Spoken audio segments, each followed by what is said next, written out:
game as well. Oh my goodness! Oh no.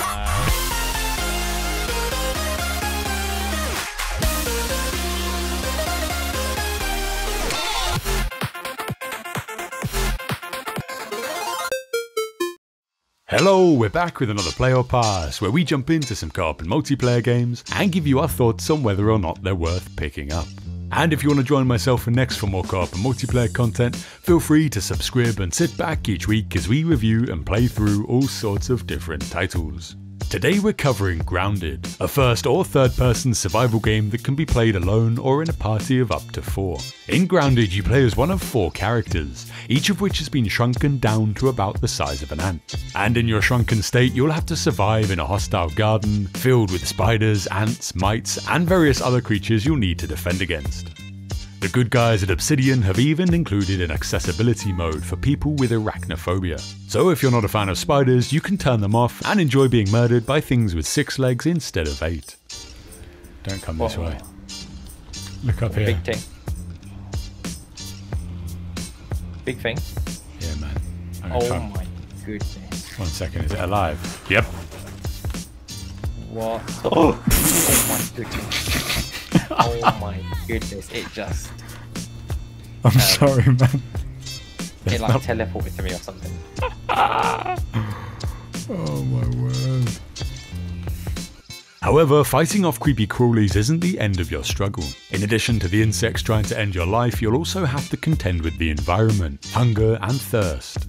To help you do this, you'll learn how to craft tools, scrape together a camp, gather resources, and transform yourself from a shrunken liability into a thriving survivalist.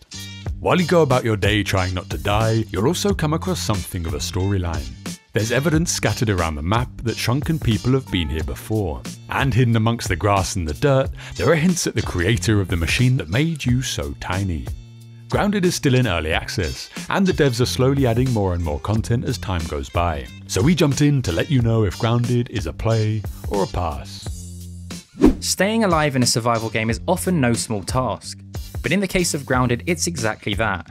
Exploring the world from this perspective turns the mundane backyard objects into notable landmarks, and tiny pests become ferocious enemies. Do you know what I don't like about this game, mate? What? It's too many bugs. The experience begins with your character not knowing where they are or how they got there, and you slowly unfold the secrets as to why you've been shrunk down in size. Currently you pick from 4 preset characters with no options for customization. Each have their own voice lines, something you experience a lot in the first 10 minutes, but not so much as you keep playing. We felt this was a shame as it immediately added personality to the game, and would have been a strong feature if maintained throughout. The game is graphically quite pleasant, as is the overall UI. Menus are easy to understand and icons are immediately recognisable. However, controlling your character leaves a lot to be desired. Jumping is a bit floaty and you can't stand on objects without rubber banding all over the place. But it does the job. Grounded had us maintaining 3 key elements to survival: health, hunger and thirst, none of which seem difficult or a chore to keep up with. There are plenty of ways to get access to consumables that will sustain your character while you focus on what you want to do, and here are a few options to explore when it comes to gameplay. First up, crafting offers nice linear progression throughout the experience. Items that are found while playing can be analysed to unlock recipes associated with them, at any of these stations which need to be discovered around the map. Then it's just a matter of finding those materials to craft the items. Some tools you might produce are axes for gathering, hammers for building, and spears or bows for combat. You can also craft various pieces of armour made from the foes you defeat, all of which making you stronger and more effective in your survival efforts. You might also want to build a house, which has an intuitive system without many restrictions in place. You use materials found around you, with some needing to be carried by the character rather than sitting in your inventory.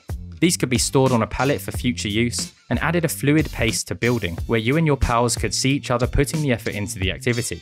There are also a good range of decorations and crafting stations, and you can fill your humble dwelling with various lighting options and meal preparation units too. One of the key currencies in game is raw science, obtained from analysing items, completing quests or finding them around the map. This science can be used to unlock advanced features such as improved base building options. The questing was quite entertaining, with good comical dialogue, along with the hilarity of common household items forming structural integrity for the places you go. However, it's short-lived at this point in time of early access. There is not yet much content in this area, however from what we played through, we're looking forward to the developers adding more. If this all sounds a bit too pedestrian, the game is not without foes trying to hinder your progress. Enemies range across your traditional garden familiars like insects, bugs and spiders, each with their own unique AI and difficulties to defeat. They are found in separate biomes that any player would recognise, like anthills, koi ponds or grasslands. Without fleshing out a full questline, we lost purpose after a few lengthy sessions. The landscape however is unique to the genre, and clearly has a lot of potential if the right features and quest options are put in place. Subscribe. Subscribe. you could even say, make sure to subscribe. Make sure to subscribe. I'm definitely going to say that. In many ways, Grounded is similar to a lot of other survival games. You gather rudimentary materials to help you scratch together basic tools, protection and shelter, and you slowly advance your capabilities into more effective ways to survive. The difference with Grounded is the ambience. The tiny world you find yourself in is a great mix of light-hearted fun, relaxation and terror. For the most part, the centre of the map is relatively safe. You can gather food, water, and get by pretty comfortably. However, venture too far, and you'll find yourself stumbling across giant spiders, aggressive ants, water-based predators, or swarms of termites. Graphically it's nice enough, and the audio adds to the ambience when you're out and about. And there's suspense in the sudden boss music that plays when you run into a big bug. The game also runs smoothly, the movement is responsive, and the crafting and building system feels intuitive. Overall, it's not a bad survival game, and we gave Grounded a 3 out of 5. However, for us, it's probably one to keep an eye on while it's in development. And while we did have a fun few hours playing, there just doesn't seem to be as much content here as some of the other survival games like Ark or Rust. But it is still in early access, and we think there's a lot of potential here if they keep bringing out new content. Let us know in the comments what you think of the game, or whether or not you agree with our review. We're the Bullet Sponges, and we'll see you in the next one.